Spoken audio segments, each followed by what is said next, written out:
Diálogo. Muito boa tarde a todos, sejam bem-vindos a mais uma entrevista do quadro Diálogo do programa IFCE no ar. O nosso assunto hoje é um setor que está em franco crescimento aqui no estado do Ceará e em todo o Brasil, a carcinicultura, a criação de camarão. É uma cultura perene, a carcinicultura está em plena expansão no Ceará. Dados nacionais apontados aí recentemente mostram que o Brasil vendeu mais de 120 mil toneladas de camarão para o mercado interno. E esses dados também apontam para números animadores, hein?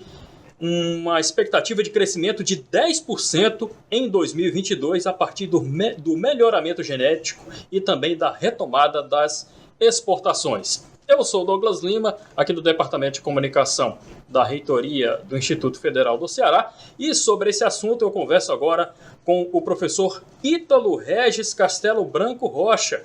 Ele é docente do nosso campus do IFCE em Morada Nova e vice-presidente da Associação dos Produtores de Camarão do Ceará, a APCC. Seja muito bem-vindo, muito boa tarde. Boa tarde a todos, boa tarde, Douglas.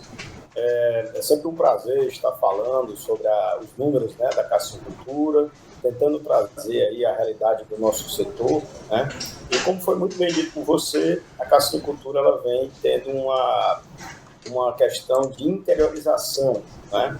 A espécie cultivada é uma espécie marinha, mas ela possui um processo, né, na verdade, de adaptação às condições de águas interiores, né?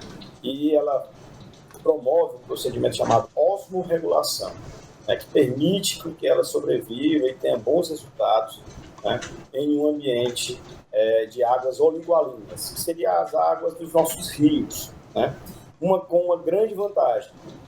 A espécie ela não consegue se reproduzir em ambiente oligoalino. Ela só teria possibilidade de reprodução em ambiente marinho, né? Então, alguma questão ambiental, de preocupação de colonização, um superpovoamento dos nossos rios, lagoas, açudes com essa espécie não é possível devido a essa questão biológica. Perfeito, professor. A gente tem visto, né, o desenvolvimento, um crescimento muito pujante dessa área da carcinicultura em municípios da região central do Ceará, como é o caso de Morada Nova. Temos também produtores na região ali de Boa Viagem. É uma região que você percebe que está realmente acordando para as possibilidades, melhor dizendo, oferecidas pela carcinicultura, pelo potencial oferecido pela carcinicultura. Como é que você percebe todo esse cenário? Se a gente for observar, nos últimos 8 anos foram invernos muito abaixo da média, exceto 2022, estou falando dos invernos anteriores.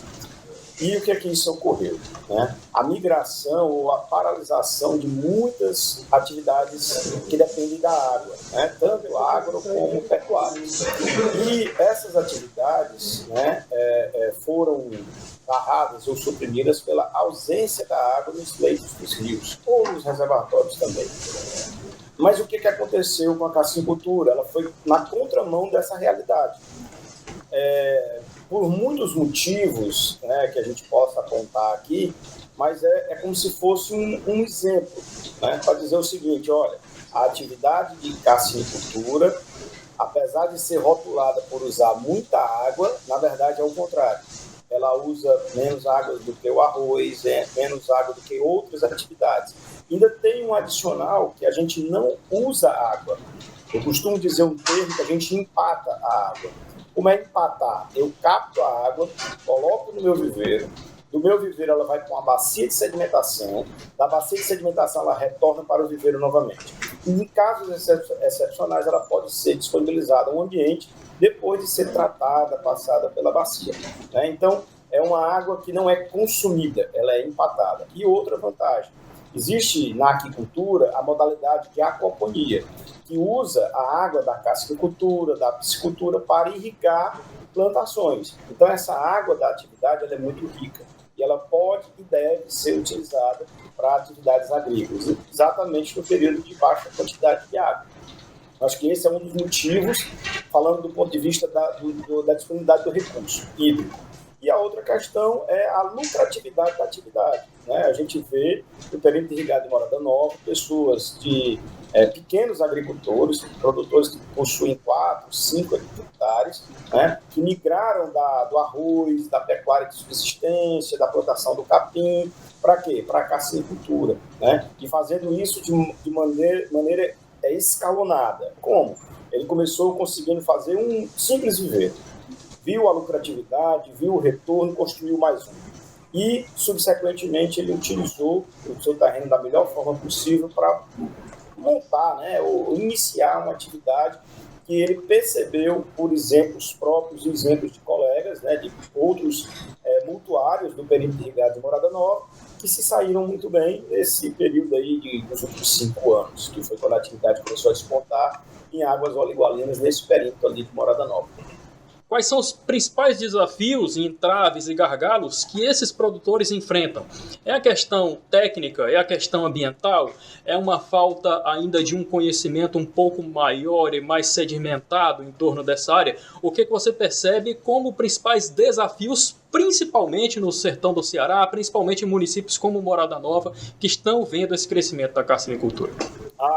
A cassinicultura, né, ela basicamente passa por esses pontos que você abordou, né?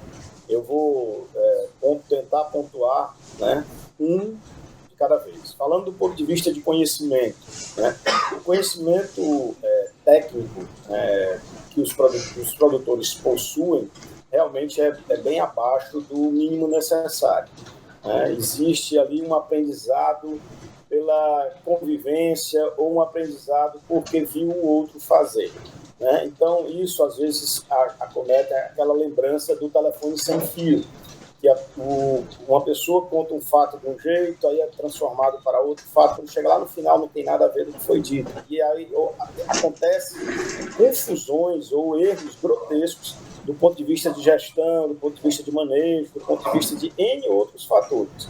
Então, assim, o que eu posso dizer é o seguinte, que o produtor, às vezes, ele não valoriza, ou ele ainda não teve o contato com a questão do suporte técnico. E quando eu falo de suporte técnico, eu estou falando de profissionais formados, habilitados, né, pelas instituições de ensino, como a UFC, né, que possui aí a engenharia de pesca, o sul engenheiro de pesca, e o IFCE, né, nessa região do interior, tem aí campus Morada Nova com a engenharia de aquicultura, curso técnico em aquicultura, que são profissionais, né, que passam pela questão teórica, pela questão prática, quando vão fazer os seus estágios, as suas aulas práticas também, absorvendo conhecimento, né, do ponto de vista da gestão de manejo, gestão econômica, gestão zootécnica, né, desses sistemas de cultivo, né, que é da cassinicultura. E conseguem arremeter para os produtores, né, um nível de conhecimento para acertar da primeira vez, não ficar fazendo o jogo da tentativa e erro. O outro gargalo que eu vejo como crucial, essas são as questões ambientais. Existe uma dificuldade do pequeno produtor, aquele que tem baixo nível de escolaridade, de buscar o licenciamento, porque às vezes a falta do próprio conhecimento, de entender que aquilo é uma exigência, é benéfico para ele, né? E às vezes até mesmo pela questão da dificuldade dele não ter como é que eu posso dizer, o conhecimento do processo, né? Ele vai procurar um órgão ambiental, ele vai ter que fazer um estudo, ele vai ter que fazer uma questão de uma planta georreferenciada, de um projeto econômico, e ter toda uma busca, né, nos órgãos como o COGE, a DAGRE, prefeitura, para conseguir anuência e todos os outros trâmites, que na cabeça do pequeno produtor é muito burocrático. Eu acredito que se houvesse uma questão de facilitação, né, de deixar menos burocrático esse procedimento, seria uma forma de que os pequenos produtores buscassem o licenciamento, né? E é muito importante, porque sem o licenciamento ele não consegue ter acesso a linhas de crédito nos bancos, né, que às vezes é o gargalo ali da questão do reinvestimento, do investimento em inovação tecnológica, né, e em outros pontos. O produtor, né, ele acha que para desenvolver uma atividade, principalmente de produtor rural de pequeno porte, ele acha que para desenvolver uma atividade, basta ele visitar 1 ou 2 vezes o empreendimento. E, na verdade, tem toda uma questão tecnológica envolvida por trás, um pacote tecnológico, né? Então, é muito importante que o produtor busque os centros de formação para encontrar profissionais, para que haja um treinamento, né, para que haja capacitação dos profissionais, né, que já estão trabalhando no empreendimento, ou que seja uma contratação de consultoria, né. O outro ponto interessante dessa questão, que foi abordado, né, é a espécie que é o carro-chefe, né, na verdade a única espécie cultivada, né, de cassinos, né, que é na cassinicultura, é o Lithopineus vanamei, né, uma espécie marinha que se adapta muito bem a essas condições de águas oligoalinas, poder realizar o processo de osmorregulação, né, e essa grande vantagem, né, de ser uma espécie que tem um fator de conversão alimentar baixo, né, ali próximo de 1,2, de 1,4 para 1, que é a quantidade de ração que ele usa para produzir 1 quilo de camarão, né. Existe fatores, né, de produtividade, né, que é a quantidade de quilos produzido por hectare, que é bem interessante frente a outras espécies, né. Então, o pacote tecnológico ele está disponível, né. A grande questão é que o produtor, às vezes, não tem o devido acesso.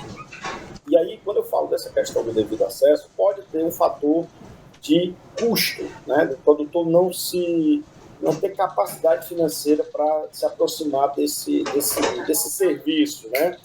E o que é que acontece? A formação, né, de grupos, né, de produtores é muito importante. Quando eu falo de formação de grupos, eu posso estar falando de associações, posso estar falando de cooperativas, né? E aí vai depender do detalhe, né? Vai depender de detalhes particulares de cada uma das regiões. Por exemplo, se uma região o problema é a parte comercial, é interessante que sejam formadas cooperativas para vender melhor o produto, formar grupos, né? A gente chama de pool, né? Formar um pool de produtores na hora de comprar um insumo, na hora de vender o camarão, de mandar o camarão para uma unidade de beneficiamento, para agregar valor ao produto, para que o cassinicultor, o pequeno produtor, deixe de vender matéria-prima, né? Eu gosto de comparar que, às vezes, o camarão é um produto que muita gente valoriza, né, na hora de consumir, mas que na fazenda ele é mais barato do que uma bandeja de ovos, né?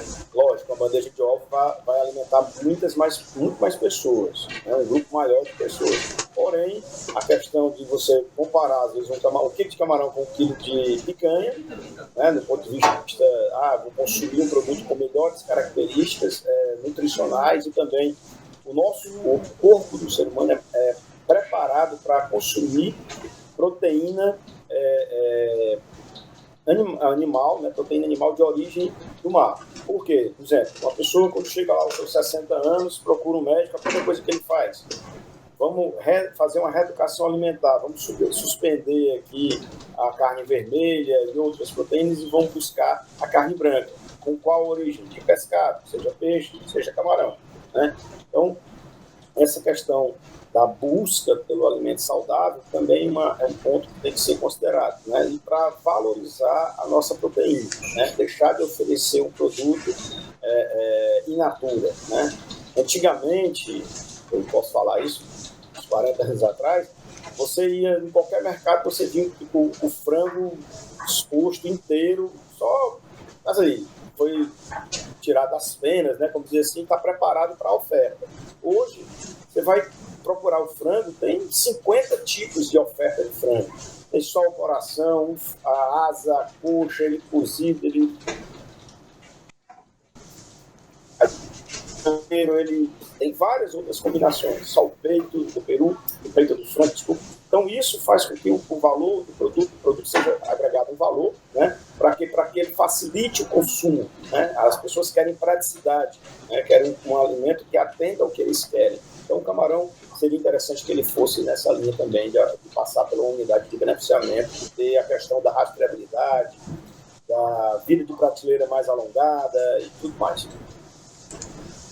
Perfeito, professor. Para a gente, então, se caminhar para a nossa parte final do bate-papo aqui, recentemente, né, nós tivemos aí nos dias 27 e 28 de junho, no campus Morada Nova do IFCE, o seminário Biossegurança e Inovações da Cadeia de Produção da Carcinicultura, né? Foi sediado no nosso instituto, teve o apoio aí na realização do nosso IFCE e também da Associação dos Produtores de Camarão do Ceará, PCC, e do Instituto Futuri, que eu imagino que foi um momento muito propício, né, para a gente, para discutir tudo que a gente estava falando aqui agora, essas questões técnicas, questões ambientais, questões produtivas, escoamento, tudo isso que envolve essa área estratégica da carcinicultura do estado do Ceará.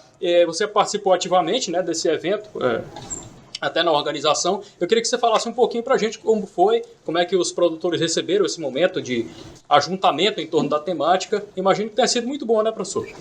O evento foi muito bem planejado na escolha dos temas, né? São temas pujantes, temas atuais, né? Que tratam da inovação e da biossegurança, né? A gente trata ali inicialmente, primeiro, e foi dividido, né, em mesas redondas.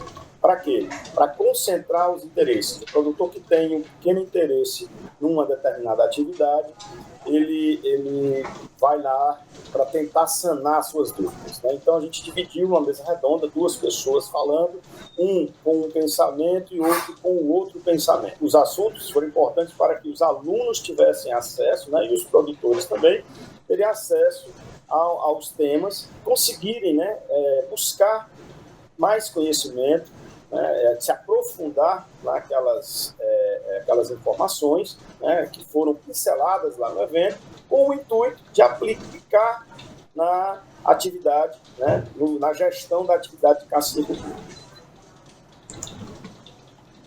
Perfeito, professor. Eu imagino que esse seminário é um evento que tenha vindo para ficar, que vai ser realizado periodicamente, no contato com os produtores, no contato com os técnicos, com os órgãos que fazem justamente esse trabalho de licenciamento e autorização da prática dessa atividade por todo o estado do Ceará. E é uma iniciativa muito legal. Eu parabenizo a você e todos os envolvidos na realização desse seminário de biossegurança e inovações na cadeia de produção da carcinicultura em Morada Nova, que, como a gente falou, é uma região que vem testemunhando um crescimento muito grande nessa área da carcinicultura.